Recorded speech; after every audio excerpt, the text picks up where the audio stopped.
আল্লাহ বলেন আমি তোমাকে বানিয়েছি, আমি তোমার অন্তরের ভিতরেরটাও জানি, আমি তোমার ভিতরের রগ রেশারও কাছে, আমি আল্লাহর দুইজন ফেরেশতা ডানে বামে আছে, আমি আল্লাহর আরেকজন ফেরেশতা তোমার জবানের উচ্চারণ লেখে। এই বেষ্টনীর মধ্যে অবস্থায় ওয়াজাআত সাকরাতুল মাউতি বিল হক, একদিন সত্য সত্য তোমার মৃত্যু যন্ত্রণা চলে আসবে। কামে লাগাইলেও আসবে, নষ্ট করলেও আসবে। যালিকা মা কুনতা মিনহু তাহিদ, এই মৃত্যু থেকেই তুমি পলায়ন করেছিলে। অতএব আল্লাহ বলেন তুমি কামে লাগাও আর নষ্ট করো, তুমি হায়াত আমলে কাটাও আর নাফরমানিতে কাটাও।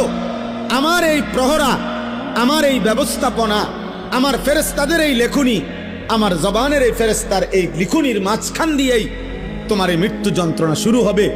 আর তুমি মরে যাবা, কবরে যাবা। একদিন হাসরের ময়দানে তোমার এই জিন্দিগির ভালো কিংবা মন্দের হিসাব হবে।